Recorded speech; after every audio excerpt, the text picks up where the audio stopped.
നമസ്കാരം സുഹൃത്തുക്കളെ. Calicut university FY UGP മൂന്നാം സെമസ്റ്റർ MDC മലയാളത്തിലെ എല്ലാ ഡിപ്പാർട്ട്മെന്റുകാർക്കും BA, BSc, BCom എല്ലാ ഡിപ്പാർട്ട്മെന്റുകാർക്കും കോമൺ ആയിട്ട് പഠിക്കാനുള്ള ടോപ്പിക്കാണ് കേരള നവോത്ഥാനം. ഇതില് BA-ക്കാർക്കും BSc-ക്കാർക്കും എക്സാക്ട് സെയിം ആണ്. എന്നാൽ BCom-കാർക്ക് ഏതാനും ചില ടോപ്പിക്കുകൾ അധികമായിട്ട് വരുന്നുണ്ട്. ഈ ക്ലാസ്സിൽ നമ്മൾ പഠിക്കാൻ പോകുന്നത് നിങ്ങൾക്ക് എല്ലാവർക്കും കോമൺ ആയിട്ടുള്ള ചില കാര്യങ്ങളാണ്. അതായത് നവോത്ഥാനത്തിന്റെ ബേസ്, നവോത്ഥാനം എന്ന ആശയം, നവോത്ഥാനം എന്ന് പറഞ്ഞു കഴിഞ്ഞാൽ എന്താണ്, അതുപോലെ തന്നെ കേരള നവോത്ഥാനം എന്താണ് എന്ന് പറയുന്ന കാര്യങ്ങളാണ്. കുറച്ച് കാര്യങ്ങളേ ഉള്ളൂ, അത് നമുക്ക് ഈ ക്ലാസ്സിൽ നോക്കാട്ടോ. അത് തന്നെ പറയട്ടെ, ഈ നവോത്ഥാനം എന്താണ്? നമ്മുടെ ഭാഷയിൽ ഒന്ന് ആലോചിച്ച് നോക്കൂ. എന്താ നവോത്ഥാനം? നവോത്ഥാനം എന്ന് പറഞ്ഞു കഴിഞ്ഞാൽ ഒരു സമൂഹത്തിൽ പെട്ടെന്ന് ഉണ്ടാവുന്ന ചേഞ്ച് ആണ്. പെട്ടെന്ന് ഉണ്ടാവുന്ന ചേഞ്ച് എന്ന് പറയുമ്പം അത് നെഗറ്റീവ് ആവാൻ പാടില്ല. സൊസൈറ്റിയിൽ പെട്ടെന്ന് ഉണ്ടാവുന്ന ചേഞ്ചിനെ നമ്മൾ വിപ്ലവം എന്ന് പറയും. വിപ്ലവം എന്ന് പറയുമ്പം revolution, either it is positive or negative.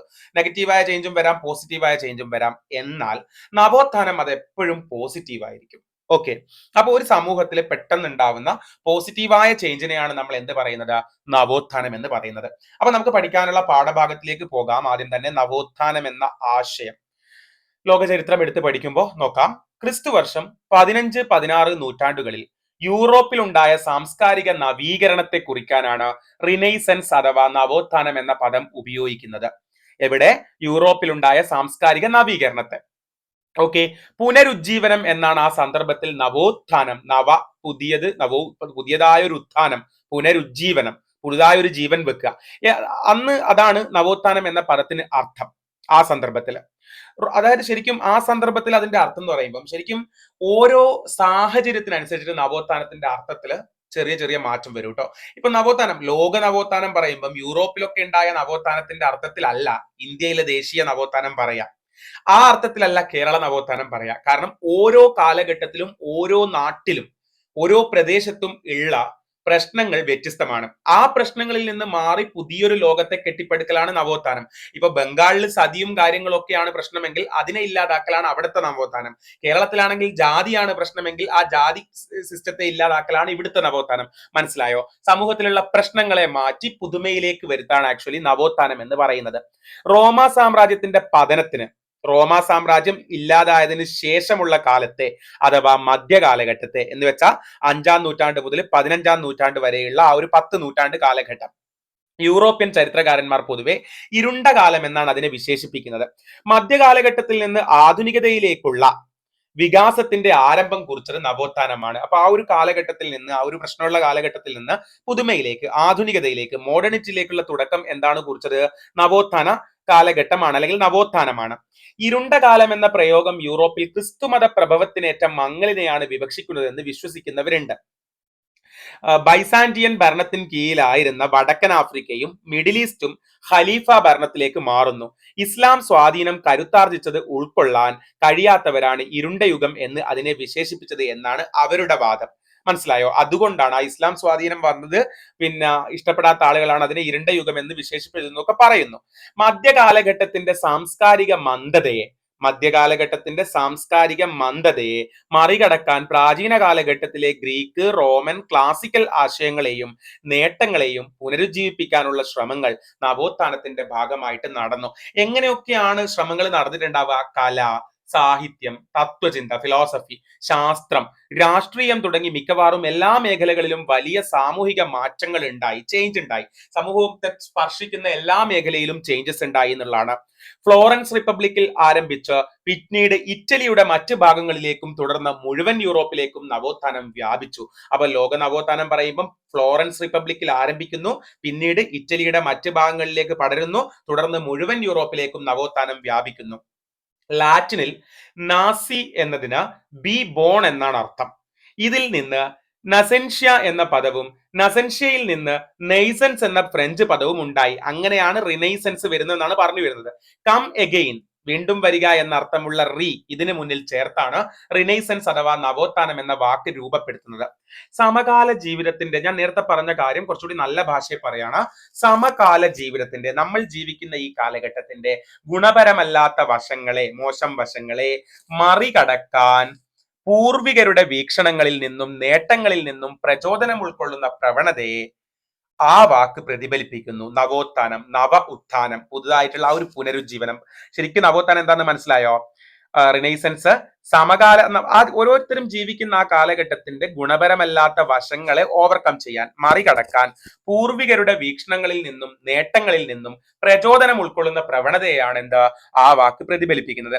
ഇനി നമുക്ക് ഇതാണ് ലോകത്തിൽ നവോത്ഥാനത്തെ കുറിച്ച് ജസ്റ്റ് പറയാനുള്ളത്. ഇനി നമുക്ക് കേരള നവോത്ഥാനത്തിലേക്ക് വരണം. അതിനിടയിൽ നമുക്ക് ഇന്ത്യൻ നവോത്ഥാനം, ഇപ്പം ഇന്ത്യൻ നവോത്ഥാനത്തിന്റെ പിന്നെ പിതാവ് എന്നൊക്കെ പറയുന്നത് രാജാറാം മോഹൻ റോയ് പോലെയുള്ള ആളുകളാണ്. അപ്പൊ അദ്ദേഹം എന്താ ചെയ്യുന്നത്, ശരിക്കും ഈ സതി എന്ന് പറയുന്ന സമ്പ്രദായത്തിനെതിരെയൊക്കെ പ്രവർത്തിക്കുന്നു. സതി എന്തായിരുന്നു, ഭർത്താവ് മരിച്ചു കഴിഞ്ഞാൽ ഭാര്യമാര് അതേ ചിതയിൽ, ഭർത്താവിന്റെ ചിതയിൽ തന്നെ ചാടി ആത്മഹത്യ ചെയ്യണം എന്നുള്ള ആ ഒരു ആചാരമായിരുന്നു. അപ്പൊ അദ്ദേഹം ജീവിക്കുന്ന ആ കാലഘട്ടത്തിൽ ശരിക്കും അതല്ലേ സമൂഹത്തിൽ ഏറ്റവും വലിയൊരു പ്രശ്നം, ദുരാചാരം. അതിനെതിരെ പ്രവർത്തിക്കുന്നു. അപ്പോൾ അദ്ദേഹം ഒരു നവോത്ഥാന നായകനാകുന്നു. പറയുന്നത് മനസ്സിലാകുന്നുണ്ടോ? അപ്പൊ ശരിക്കും ഇന്ത്യൻ നവോത്ഥാനത്തെ സ്വാധീനിച്ച ഘടകങ്ങൾ ചുരുക്കത്തിൽ നമുക്ക് എന്തൊക്കെ പറയാം?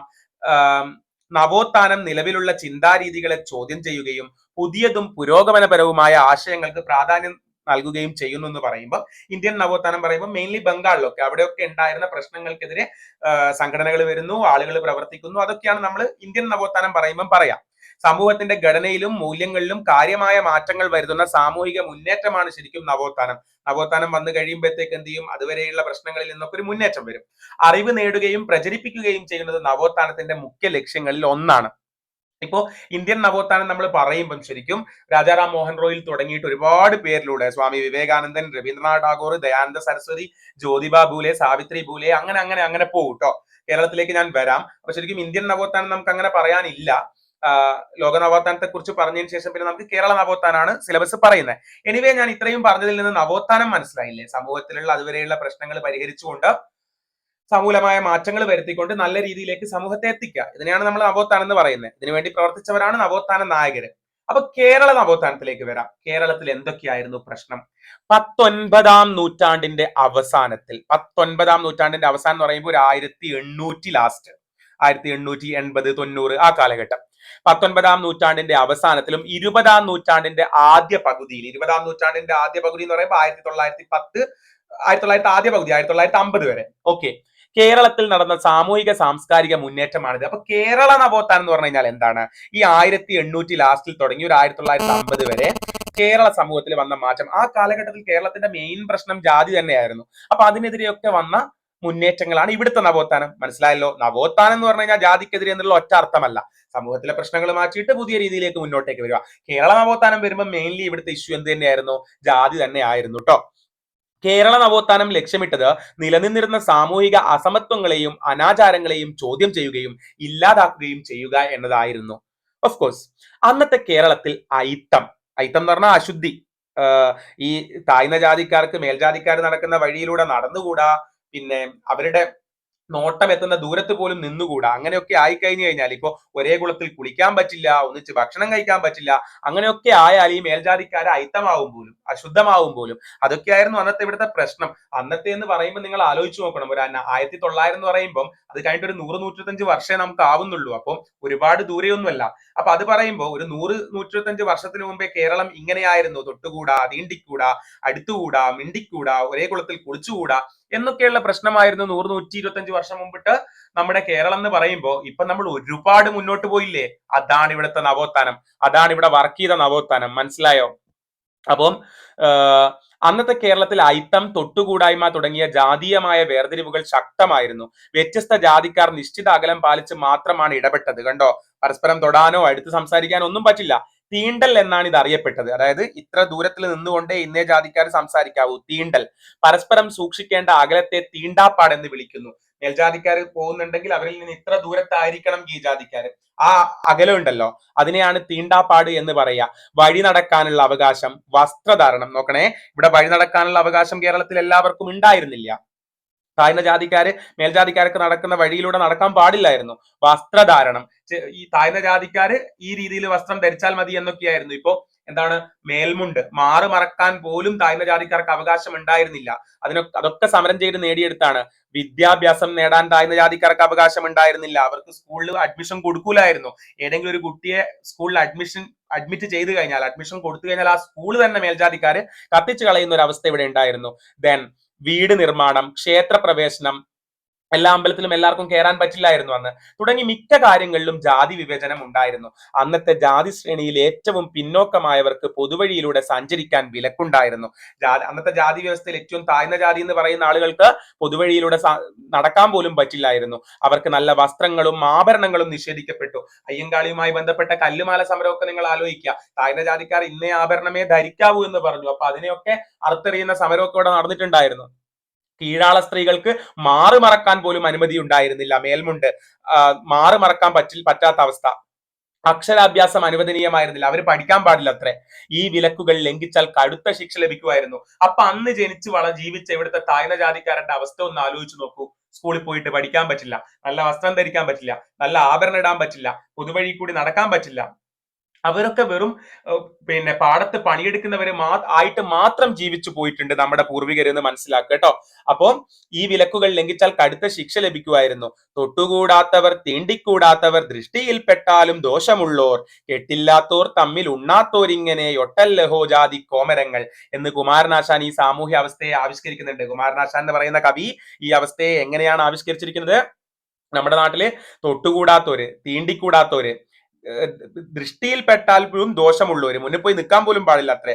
പിന്നെയോ കെട്ടില്ലാത്തവര്, തമ്മിൽ ഉണ്ണാത്തവര്, ഇങ്ങനെ പലതരത്തിലുള്ള ജാതി കോമരങ്ങൾ ഉണ്ടായിരുന്നു. നമ്പൂതിരിമാരായിരുന്നു ജാതി ശ്രേണിയിൽ ഒന്നാമത്. നിങ്ങൾക്ക് അറിയായിരിക്കും ഈ ജാതി ശ്രേണിയിൽ ഏറ്റവും ടോപ്പിൽ ആരായിരുന്നു? നമ്പൂതിരിമാരായിരുന്നു. ബ്രാഹ്മണർ നായരെയും അവരിരുവരും ഈഴവരെയും, ഈഴവരും നമ്പൂതിരിയും നായരും പുലയരെയും പറയരെയും ഐത്ത അഥവാ അശുദ്ധമുള്ളവരായി ാണ് പരിഗണിച്ചു വന്നത്. ആ ജാതി ശ്രേണി കണ്ടോ? നമ്പൂതിരിമാര് എല്ലാരെയും ഭരിക്കും. അതിന്റെ താഴെ വരുന്ന നായരും ഇനി മേലെയുള്ള നമ്പൂതിരിയും ചേർന്ന് ഈഴവരെ ഈ പറഞ്ഞ പോലെ ഐത്തമുള്ളവരായിട്ട് കാണും. ഇനി ഈഴവരും നമ്പൂതിരിയും നായരും ഒക്കെ ചേർന്നിട്ട് പുലയരെയും പറയരെയും എന്ത് ചെയ്യും? ഐത്തമുള്ളവരായിട്ട് കാണും. അപ്പൊ ഈ പുലയരും പറയരൊക്കെ ജാതി ശ്രേണിയിൽ ഏറ്റവും താഴെയാണ്. എല്ലാവരും അവരുടെ മേലെ കുതിര കയറുമായിരുന്നു. എന്നാൽ അവർക്കിടയിലെ അന്തർജനം നമ്പൂതിരി സ്ത്രീകളാട്ടോ. അഫന്മാരെന്ന് പറഞ്ഞാൽ നമ്പൂതിരികളിലെ മൂത്ത ആൺകുട്ടി ഒഴികെ അനിയന്മാര്, അവരാണ് അഫന്മാര്. വലിയ വിവേചനം അനുഭവിച്ചിരുന്നു. അതെന്താന്നൊക്കെ നമുക്ക് മുന്നോട്ടെത്തുമ്പോൾ പറയാം. ഉയർന്ന ജാതികൾക്കുള്ളിലെ സ്ത്രീകളുടെ ജീവിതം പൊതുവെ സുഖകരമായിരുന്നില്ല. ഉയർന്ന ജാതിക്കുള്ളിലുള്ള സ്ത്രീകളുടെ ജീവിതം പോലും സുഖമായിരുന്നില്ല. കീഴാളർ എല്ലാ തരത്തിലും ചൂഷണം ചെയ്യപ്പെട്ടു. താഴ്ന്ന ജാതിക്കാര് തൊഴിൽ ചൂഷണം ചെയ്യപ്പെട്ടു. പലതരത്തിൽ അവർ ചൂഷണം ചെയ്യപ്പെട്ടു. അധ്വാന ചൂഷണവും ലൈംഗിക ചൂഷണവും ഒരു മറയുമില്ലാതെ നടന്നു. അവരെ കൊണ്ട് പണിയെടുപ്പിച്ചു, അവരെ ലൈംഗികമായിട്ട് ഉപയോഗിച്ചു. തങ്ങളോട് മേലാളർ അനുവർത്തിക്കുന്ന ദുർനടപടികളെല്ലാം ജാതി ശ്രേണിയിൽ തൊട്ട് കീഴെയുള്ളവരിലേക്ക് പ്രസരിപ്പിക്കാൻ ആർക്കും മടിയുണ്ടായിരുന്നില്ല. മനസ്സിലായോ? അതായത് ഒരു ജാതിയിൽപ്പെട്ടവരുടെ മേലെയുള്ളവരെ അവരെ ആക്രമിക്കും. അത് തന്നെ ഇവരെന്ത് ചെയ്യും?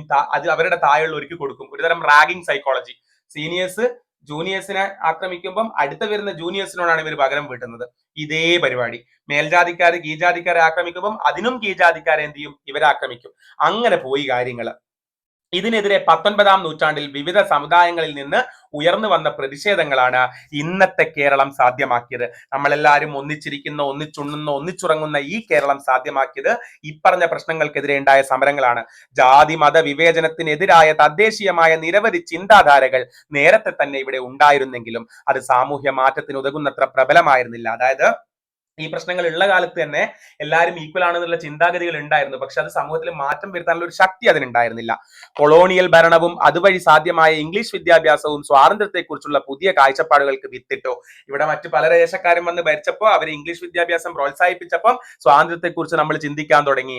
അയ്യാ വൈകുണ്ഠനും വൈകുണ്ഠ സ്വാമികൾ, ശ്രീനാരായണ ഗുരുവും ചട്ടമ്പി സ്വാമികളും അയ്യങ്കാളിയും ക്രിസ്ത്യൻ മിഷണറിമാരും ഡോക്ടർ പൽപ്പുവും സഹോദരൻ അയ്യപ്പനും സി കേശവനും മന്നത്ത് പത്മനാഭനും പണ്ഡിറ്റ് കെ പി കറുപ്പനും വേലുക്കുട്ടി അരയനും മക്തിത്തങ്ങളും വക്കം മൗലവിയും VT ഭട്ടതിരിപ്പാടും MRBയും EMSും ഉൾപ്പെടുന്ന ഒരു വലിയ നിര മനുഷ്യരുടെ പ്രവർത്തനങ്ങൾ ഈ അന്തരീക്ഷത്തെ ഊർജ്ജസ്വലമാക്കി. ഇവരൊക്കെ നമുക്ക് വേണ്ടി സ്വാതന്ത്ര്യത്തിനും നവോത്ഥാനത്തിനും വേണ്ടി പ്രവർത്തിച്ചവരാണ്. ചിലർ സാമുദായിക പരിവർത്തനത്തിനാണ് തങ്ങളുടെ ശേഷി വിനിയോഗിച്ചതെങ്കിൽ മറ്റു ചിലർ ആത്മീയ പരിവർത്തനത്തിലാണ് ശ്രദ്ധ കേന്ദ്രീകരിച്ചത്. ചില നായകന്മാര് എന്ത് ചെയ്തു? സമൂഹത്തിനെ എങ്ങനെ പുനരുജ്ജീവിപ്പിക്കും എന്ന് ചിന്തിക്കുമ്പം ചില നായകന്മാർ എന്തായി ചെയ്തത്? ആത്മീയമായ പരിവർത്തനത്തിലാണ് അവർ ശ്രദ്ധ കേന്ദ്രീകരിച്ചത്. രണ്ടും സമൂഹത്തിന് നന്മ ചെയ്തു. ഒരേ സമയം ഈ രണ്ട് തലത്തിലും ഇടപെട്ടവരും ഉണ്ട്. രണ്ടും ആത്മീയമായിട്ടും അതുപോലെ തന്നെ സാമുദായിക പരിവർത്തനത്തിന്, സമുദായത്തിന്റെ മാറ്റത്തിന് വേണ്ടിയിട്ട്. അതായത് ചിലർ സാമുദായിക പരിവർത്തനത്തിനാണ് ശ്രദ്ധ കേന്ദ്രീകരിച്ചത്, നായകന്മാരിൽ ചിലർ ആത്മീയ പരിവർത്തനത്തിന്, ആത്മീയമായ മാറ്റത്തിന്, ചിലർ രണ്ടിലും ശ്രദ്ധ കേന്ദ്രീകരിച്ചു. അതാണ് ചുരുക്കം. ഇവരുടെ എല്ലാം പ്രവർത്തന ഫലമായി കേരളത്തിന്റെ ഇരുണ്ട മനസ്സിൽ വെയിലുദിച്ചതിന്റെ ഫലമാണ് നാം ഇന്ന് കാണുന്ന കേരളം. മനസ്സിലായോ? അപ്പൊ ഇത്രയാണ് നമുക്ക് ഈ മൊഡ്യൂളിന്റെ തുടക്കമായിട്ട് പറയാനുള്ളത്. അതായത് കേരള നവോത്ഥാനം എന്ന് പറയുന്ന മൊഡ്യൂളില് നമുക്ക് നവോത്ഥാനം എന്ന് പറയുന്ന പിന്നെ സംഭവം എന്താണെന്നുള്ളതും അതുപോലെ തന്നെ കേരള നവോത്ഥാനത്തെ കുറിച്ചും നമുക്ക് ഇത്രയൊക്കെയാണ് പറയാനുള്ളത്. ഇനി നമുക്ക് കൃത്യമായിട്ട് നവോത്ഥാന നായകന്മാരെ കുറിച്ചും കേരളത്തിലെ നവോത്ഥാന പ്രസ്ഥാനങ്ങളെ കുറിച്ചും പഠിക്കാനുണ്ട്. അടുത്തടുത്ത വീഡിയോകളിലായിട്ട് പഠിക്കാം. അപ്പൊ എല്ലാ ഡിപ്പാർട്ട്മെന്റിനും ഇത് തന്നെയാണ് കേട്ടോ. അപ്പോ അടുത്ത ക്ലാസ്സിൽ വീണ്ടും കാണാം. താങ്ക്